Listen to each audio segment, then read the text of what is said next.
Creo que las altas capacidades son las grandes olvidadas del sistema, son como necesidades de segunda, entonces necesitan nuestro máximo apoyo. En realidad, ahora mismo pues llevo 9.000 copias vendidas en 2 años, o sea que se está viendo cómo en las oposiciones, por ejemplo, el diseño universal para el aprendizaje se toca por encima. El diseño universal para el aprendizaje no puedes decir que lo utilizas y luego que no se vea reflejado en tu programación. Y no quedarse en el conformismo de, ay, es que como no hay recursos, hago lo que puedo. No.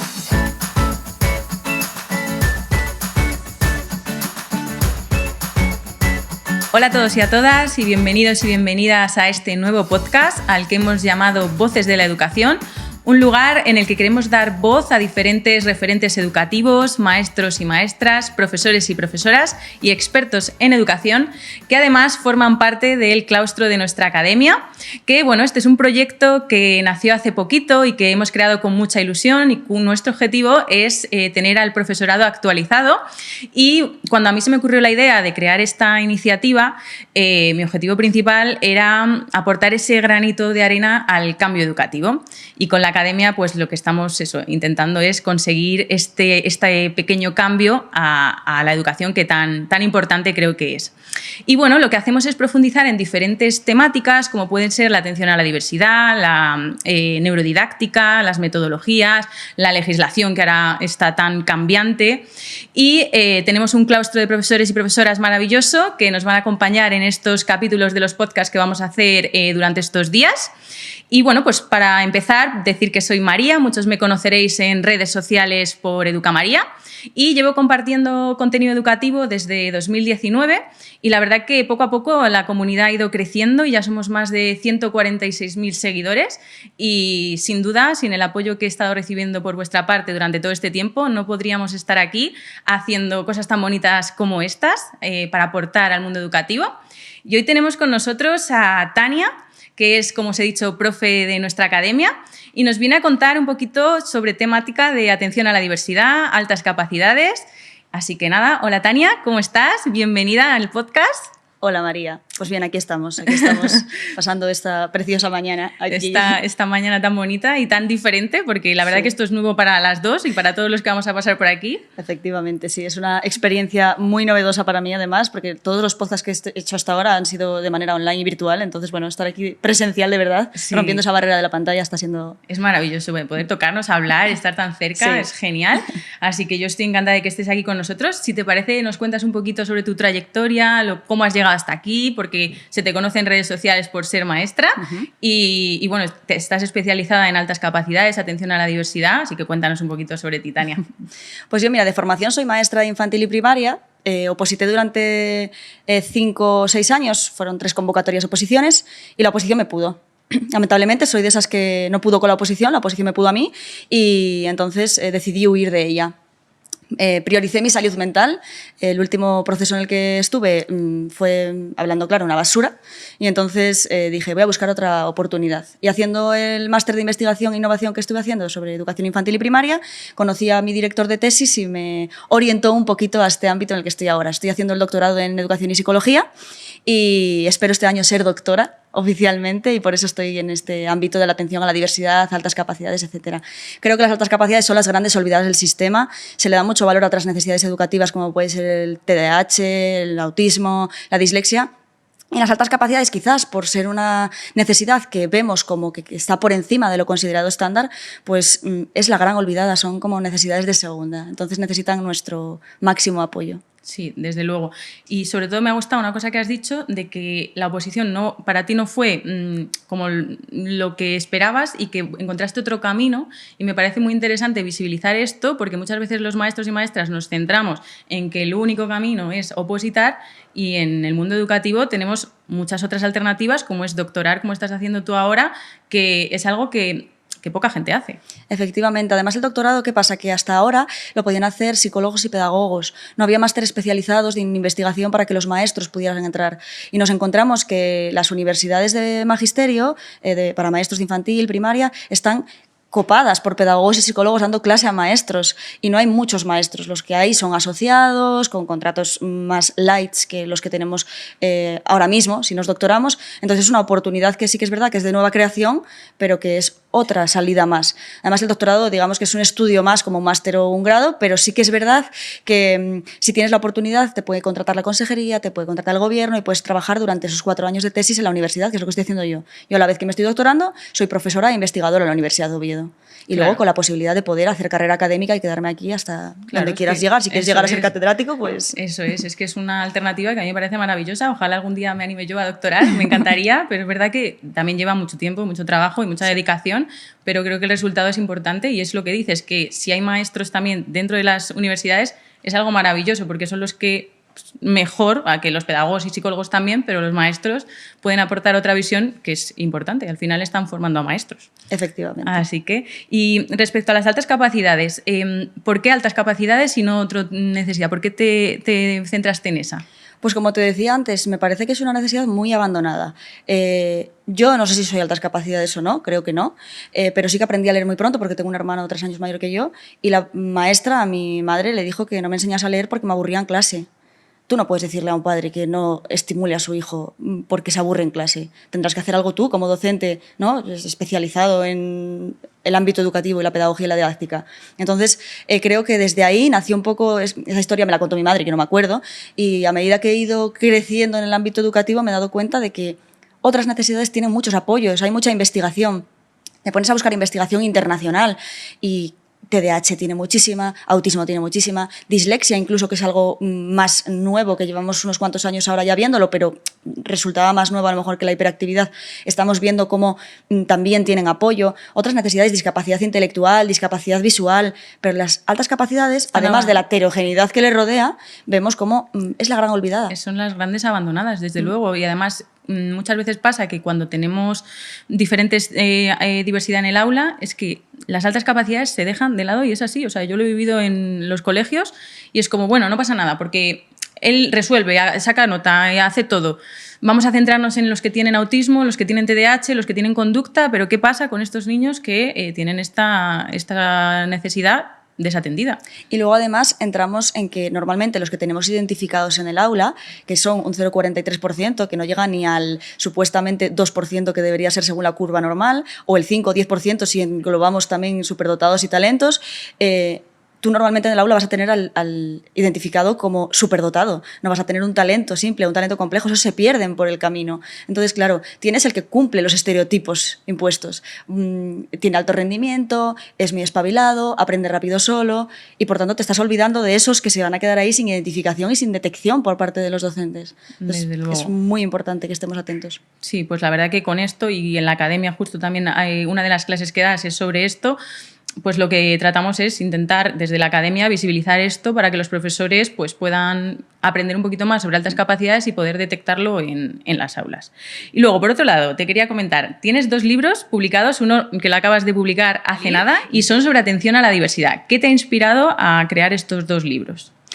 Pues mira, el primero nació de mis materiales para mí como opositora. Yo cuando opositaba, los supuestos prácticos en Asturias normalmente han sido muy exigentes en cuanto a atención a la diversidad, nos ponían grupos con muchísimas necesidades y entonces nos recomendaban hacer nuestro manual o dossier de necesidades para controlar, digamos, qué es, cómo detectarlo y qué estrategias se pueden abordar, digamos, se pueden trabajar para ayudar a este alumnado. Entonces yo, mi dossier era mucho más fino que ese libro. Cuando decidí abandonar la oposición dije, ¿qué hago con esto? Y una preparadora de oposiciones con la que tengo muy buena relación me dijo, Tania, no puedes perder esto y, por supuesto, todos los regales, públicalo, de la manera que sea, pero públicalo. Entonces me estuve informando y mi diseñadora y maquetadora de libros, Eva Rami, me dijo, Tania, que antes de ser mi diseñadora y maquetadora, pues era mi compañera, amiga de Asturias, me dijo, Tania, pues te ayudo yo, que yo ya tengo publicados yo publico a través de Amazon, tengo publicados a través de Amazon y los sacamos adelante, etcétera. Entonces me ayudó un montón. Yo ese manual mío, que era creado para mí, lo que hice fue actualizarlo, modificarlo, ampliarlo y se ha hecho una realidad. Ahora mismo pues llevo 9.000 copias vendidas en 2 años, o sea que... Madre mía, es que fue un éxito. Además, una vez me dijiste que es que lo sacaste en el momento clave, que estaba el cambio de ley, todo el mundo estaba un poco perdido con el diseño universal para el aprendizaje, y tu libro ayudó a muchas personas. Y que además no había ningún compendio, tanto de materiales, que ahora hay muchísimo, sobre necesidades, como libros. Tú, si querías informarte sobre necesidades educativas, tenías que leerte uno de TDAH, uno de autismo, Sí. uno de discapacidad, otro de no sé qué. Y claro, el mío engloba todas las necesidades en un libro de una manera muy escueta y muy simple, pero sí que es verdad que, claro, lo engloba todo. Está todo junto, es como un manual de búsqueda que deberíamos tener todos los profes para cuando tengamos alguna duda, vamos ahí, revisamos y... Eso es. Todo es mejorable, ¿eh? Hay PTs Sí. y ALs que me han escrito pues, con alguna referencia pues, que a lo mejor está un poco más obsoleta, que podía haber referenciado a este autor o al es que otro. todo se sigue actualizando. Al final, cuando tú escribes Eso algo, es. a lo mejor en 2 años se ha actualizado alguna cosita y ya, pues eso pasa, es Eso normal. es. Y te quería preguntar, ¿qué diferencia hay con el segundo libro? Porque al final el primero nos habla de mucha diversidad. En el segundo, ¿qué nos cuentas? El segundo se enfoca más a la programación inclusiva en el aula ordinaria. Yo el primero también lo saqué para el aula ordinaria. De hecho, me abrumó bastante que me leyesen PTs, ALs, orientadores, porque dije, vosotros tenéis que saber muchísimo. Y en cambio la gente me decía, pues me ha ayudado a actualizarme, ha sido muy útil. Y digo, pues... deberíais de saber muchísimo más que esto, porque esto es muy básico, es para el aula ordinaria, no es para un centro específico, para una aula Claro. específica, etc. Y este segundo es más centrado en la programación del aula ordinaria. Hablo de diseño universal para el aprendizaje, de cómo ser accesibles para todo el alumnado, de cómo agrupar de manera flexible para que esto beneficie a todo el alumnado. Entonces, bueno, es esa programación inclusiva que, digamos, los tribunales van a pedir. Sí. Y las aulas necesitan. Que está más destinado a la educación inclusiva dentro del aula, no tanto a lo mejor a hablar de las diferentes diversidades Eso que hay, es. que nos podemos encontrar dentro de clase. Eso es. Estrategias metodológicas, agrupamientos, metodologías inclusivas, etcétera. Volviendo a las altas capacidades, ¿cómo definirías tú, para cualquier oyente que nos esté escuchando y no esté muy puesto en esto, qué son las altas capacidades y por qué es importante detectarlas o cómo las detectaríamos? Vale. Las altas capacidades es muy difícil definirlas porque es un grupo muy heterogéneo y es el gran problema que tenemos para su detección y su identificación. Pero básicamente, para que se entienda, una persona con altas capacidades lo que tiene es unas capacidades, valga la redundancia, muy por encima de lo que se considera estándar. Pero no solo a nivel intelectual, a nivel de habilidades, a nivel de creatividad, a nivel de implicación en la tarea, de motivación. Dependiendo de los autores que leamos y dependiendo de la comunidad autónoma en la que estemos, el país en el que estemos, y ahí es donde entra en juego toda esta heterogeneidad y esta complicación, pues las definiciones son unas u otras, los grupos que se engloban dentro son unos u otros, entonces es muy complejo detectarlo. Y por este motivo estamos viendo que se está detectando menos del 0,5% de alumnado con altas capacidades. Vale. El otro día en la clase que diste en la academia hablaste sobre una temática respecto a las altas capacidades que a mí me llamó mucho la atención y fue los grandes mitos que hay en las altas capacidades. ¿Nos puedes contar algunos de esos mitos? Pues mira, el primero, la inteligencia. Normalmente en comunidades autónomas, mira, estamos en Madrid, en comunidades autónomas como Madrid normalmente miran el cociente intelectual. Y no todo es el cociente intelectual. Tú puedes tener un cociente intelectual de más de 130 y no saber ser inteligente, ¿no? Puedes ser muy inteligente, pero no saber utilizar esa inteligencia. Digamos que las personas con altas capacidades tienen que ser inteligentes, pero saber utilizar esa inteligencia. Por eso se le pide también pues, ser creativo, etc. Uno de los grandes mitos es creer que un CI de 130 ya te lo da todo. Ya te da todo. Eso es. Otro de los grandes mitos es creer que digamos que los estratos sociales más altos a nivel socioeconómico tienen más altas capacidades. Y se tiende a creer eso porque normalmente los colegios concertados y privados tienen muchos más recursos. Por tanto, los orientadores, al tener más recursos, detectan e identifican más. ¿Son más listos los ricos que los pobres? Pues por supuesto que no. Lo que tienen son más recursos para estimular a las personas y más recursos para identificarlas. Claro. Pasa lo mismo con las mujeres. Se tiende a creer que los hombres son más listos que las mujeres, pero no lo digo yo porque se tiende a creer, sino estadísticamente hay más identificación de hombres con altas capacidades que mujeres.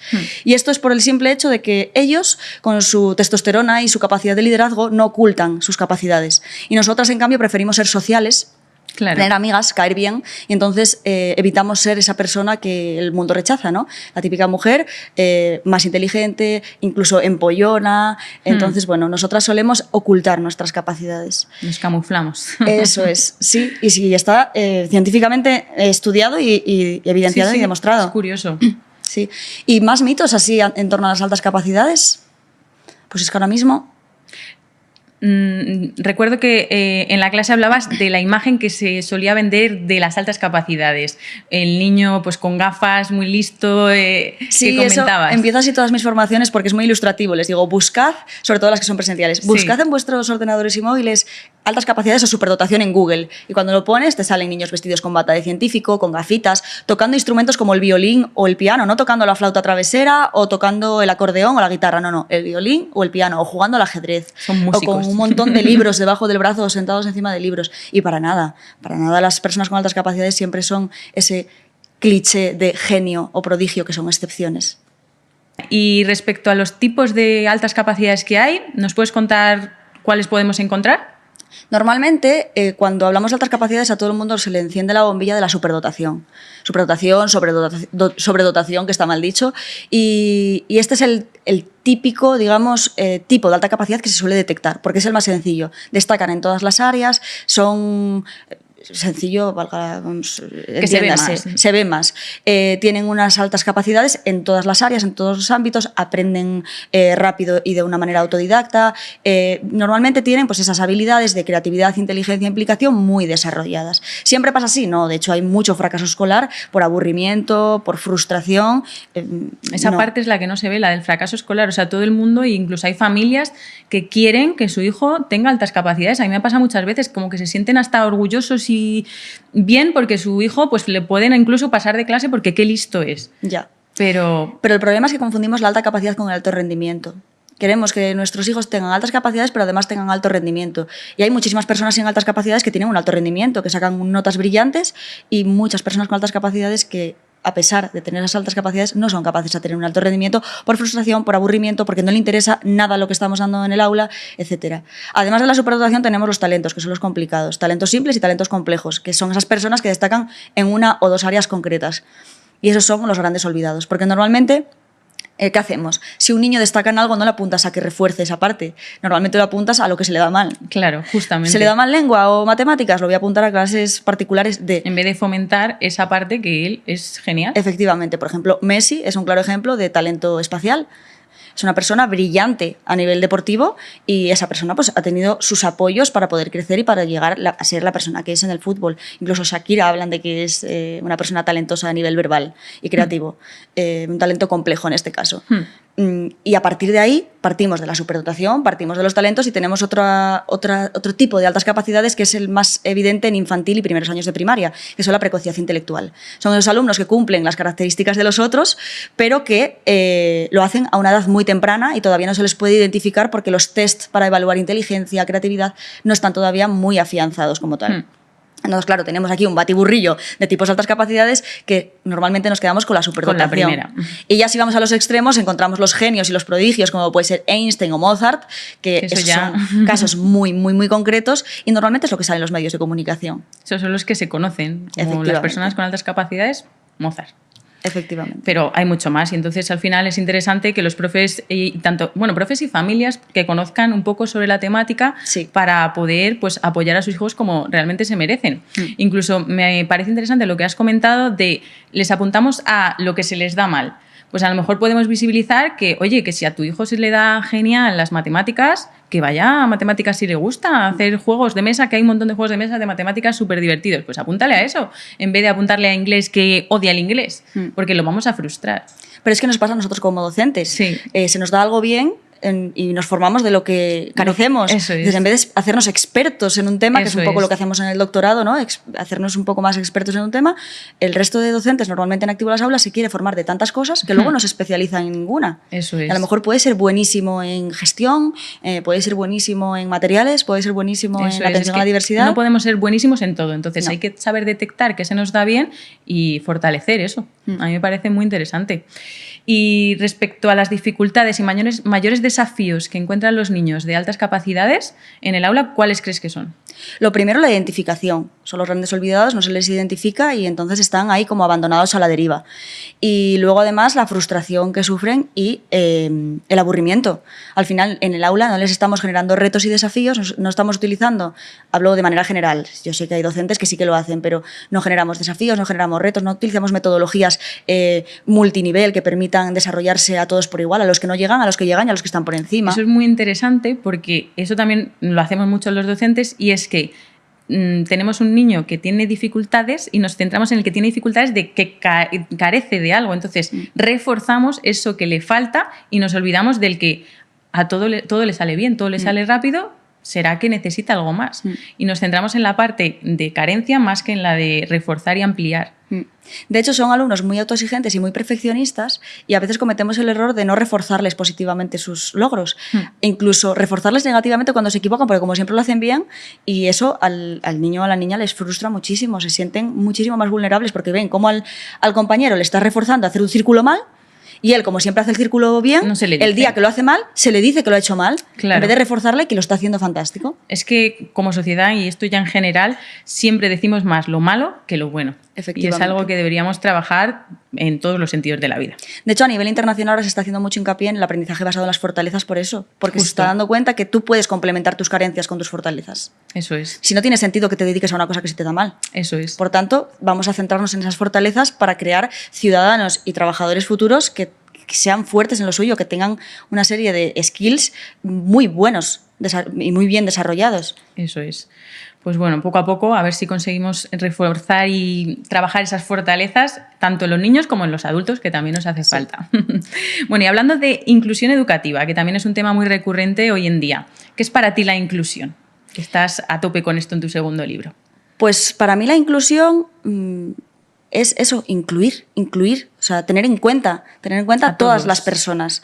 Normalmente cuando hablamos de atención a la diversidad y de inclusión nos vamos a los etiquetados, ¿no? A las necesidades específicas de apoyo educativo. Pero es que tenemos una gran diversidad en el aula. Siempre pongo mis ejemplos y es que yo era una niña muy charlatana y a mí me excluían. Yo, como hablaba mucho en clase, se sentaban todos por pareja y a mí me obligaban a sentarme sola. A sentarte sola, es que eso... O era miope, que lo soy, y por apellido, Pasarín, me tocaba al final y yo no veía. Ay, chica, te tocó ahí por lista y como mucho te dejaba algún profesor que era majo acercarte a copiar en el encerado más Hay que ser cerca. Flexible, porque no puede ser. Pues eso no es atender a la diversidad ni ser inclusivo. Y yo no te estoy hablando de que tuviera una etiqueta, era algo básico. Sí. Y tenemos en el aula pues niños que a lo mejor no hablan castellano correctamente, niños que a lo mejor son más inquietos y necesitan actividades un poco más movidas sin llegar a ser hiperactivos, niños pues muy variados y que al final nos olvidamos de ellos, porque los etiquetados tienen recursos, los etiquetados tienen PT. Nos gustaría que tuvieran más, pero bueno, tienen PT, tienen ALE, tienen... Pero que tienen un mínimo de ayudas. Que adaptaciones, pero los no etiquetados son los que se pierden en el camino. Justamente. Y esto está muy de la mano ahora del diseño universal para el aprendizaje, que está a la orden del día. ¿Nos puedes decir qué es esto para los que no sepan qué es el diseño universal para el aprendizaje? Pues el diseño universal para el aprendizaje es un enfoque, una filosofía, una forma de hacer educación inclusiva y accesible. Nace de la arquitectura, de hacer entornos accesibles para todas las personas y se ha trasladado a la educación para que el currículo, la programación y todo lo que hagamos en el aula sea accesible. Pero hablando de la accesibilidad, no solo física, que a veces cuando hablamos de accesibilidad nos vamos a la imagen típica, ¿no? del simbolito con la silla de ruedas en fondo azul, blanco, pintado. Y la accesibilidad es más que eso, la accesibilidad es accesibilidad cognitiva, accesibilidad personal, accesibilidad emocional, accesibilidad visual y auditiva. Y es algo que hago mucho hincapié, incluso las formaciones que damos como adultos a otros educadores, a otros profesionales, tenemos que hacerlas accesibles. Igual, sí. Que si subimos un material lo pueda leer un lector de pantallas, que si estamos hablando para un público que se vaya subtitulando lo que vamos diciendo para que la otra persona, si tiene discapacidad auditiva o tiene sordera, pueda acceder a ese conocimiento, a ese aprendizaje, ¿no? Entonces, creo que el diseño universal del aprendizaje no es tanto decir soy inclusivo y sigo este enfoque, sino ser accesible. Aplicarlo, eso ser es. accesible. Que intentemos que todo lo que hacemos, todos nuestros estudiantes puedan acceder de una forma u otra, pero que puedan acceder. Eso es. Porque a veces no nos damos cuenta de que no es que ellos no sepan, sino que no les estamos enseñando de la manera adecuada ni les estamos dejando a ellos demostrarnos lo que saben de la manera adecuada, que eso es muy importante. El diseño universal para el aprendizaje no solo se centra en cómo nosotros somos accesibles hacia ellos, sino cómo les les hacemos accesible también la evaluación y su forma de demostrarnos lo que saben. Eso es. En creatividad, por ejemplo, que es uno de mis campos de investigación, nos estamos dando cuenta que las pruebas de creatividad están creadas para las personas creativas o normales tirando a creativas, con lo cual no vamos a poder mirar más allá. Claro. No están adaptadas para personas con autismo o con TDAH y se está demostrando que las personas con TDAH, como tienen poca inhibición, son más creativas que el alumnado considerado estándar, entiéndase. Claro, fíjate. El estudiante con autismo también en algunas habilidades de la creatividad también destacan por encima de la media. Entonces, vamos a ver cómo evaluamos para ver si de verdad pueden demostrarlo. Sí. Porque si yo no te dejo demostrar si eres creativa, si tienes buenas habilidades sociales, si tienes buenas habilidades comunicativas, no es que no lo seas, es que no lo puedes demostrar. Eso es. También es verdad que tenemos mucha falta de recursos para poder ser todo lo inclusivos que nos gustaría de cara a los centros educativos. Pero sí que hay muchas alternativas metodológicas que tampoco nos hacen falta muchísimos recursos para poder empezar a aplicarlas. Pero sí es cierto que necesitaríamos como profes pues, tener un abanico de posibilidades, de conocer qué podemos hacer. Entonces yo te quería preguntar si tienes algún consejo para poder aplicar este diseño universal para el aprendizaje en las aulas, para los profes. Yo, sobre todo, creo que lo que siempre recomiendo es formarse, leer, documentarse, porque se está viendo cómo en las oposiciones, por ejemplo, el diseño universal para el aprendizaje se toca por encima. Ahora ya se está profundizando mucho más, pero se está tocando por encima. El diseño universal para el aprendizaje no puedes decir que lo utilizas y luego que no se vea reflejado en tu programación, que solo sea un apartado de ella. No puedes decir que sí, soy muy inclusivo, pero luego realmente tengo un niño con silla de ruedas en clase y hago una excursión al parque que no está adaptado. Y no puede ir. Y no puede ir. Es decir, tenemos que pensar en todo. Y el diseño universal para el aprendizaje tiene que ser transversal a todo lo que hagamos, a todas las actividades, a todos los encuentros, a todas las salidas, a todas las visitas y a todo lo que se haga en el centro. Eso es. De hecho, parte del centro educativo. Yo creo que es fundamental que nos demos cuenta de que no parte de tu aula como tal. El centro educativo tiene que ser inclusivo para que tú luego lo traslades a tu aula y también seas inclusivo. Mi recomendación, formarse muchísimo y no quedarse en el conformismo de, ay, es que como no hay recursos, hago lo que puedo. No. Ya. Está claro que aplicar el diseño universal para el aprendizaje o cualquier otra metodología al 100% es muy complejo, pero si se quiere, se puede, aunque sea implementar el 50% y ya es más. Sí. ¿Y qué sería lo imprescindible y que no puede faltar como mínimo, como requisito mínimo para atender a la diversidad en las aulas? Yo creo que buenas estrategias multinivel. Eso es. Creo que nos centramos mucho en poner un objetivo al que tiene que llegar todo el mundo. Si llega y pasa por encima nos da igual, si no llega le ayudo a llegar, pero no nos centramos en que haya pues un objetivo experto, un objetivo medio y un objetivo básico. Claro, y al final que el recurso que utilizamos en la mayor parte de los colegios es el mismo, que es el libro de texto. Y eso es lo menos inclusivo que te puedes encontrar en un aula, porque el niño que no llega no puede acceder a ese libro, le tengo que diferenciar y hacer otro tipo de actividades para él. Él mismo se da cuenta que es que sabe menos que los demás, tocamos la autoestima y va a desarrollarse mucho peor, y luego lo mismo para los de altas capacidades. Ese libro está chupado, lo hago en 2 minutos y me aburro. Entonces, hay muchas alternativas metodológicas, como pueden ser el aprendizaje por rincones, las estaciones de aprendizaje, que para mí son mis favoritas porque realmente tú ahí puedes multinivelar de una manera brutal. Totalmente. Y no necesitas modificar la actividad porque con la misma actividad te vale para el que tiene más dificultad, como el para que tiene el nivel del aula que le toca, y como para el que tiene más nivel. Así que sí que es cierto que deberíamos formarnos más en estas. Yo recomiendo estas 2 metodologías, que hay muchas más, pero estas son mis favoritas. Sobre todo eso, que sea multinivel. Yo ya no me voy ni a la enseñanza multinivel al uso cerrada de vamos a cumplirlo todo. No, me refiero a crear materiales y actividades que sean de verdad multinivelares. Y sí que es verdad que cuando empiezas lleva mucho curro.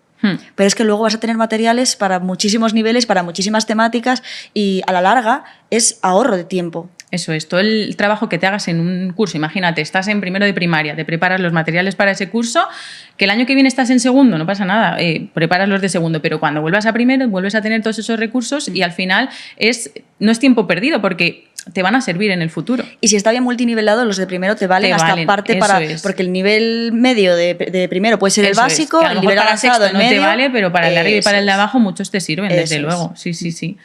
Bueno, Tania, pues decirte y agradecerte por haber venido aquí hoy, por formar parte de la academia. Sí que me gustaría que me contaras qué te ha parecido la experiencia en la academia, qué te parece el proyecto y bueno, un poquito sobre eso.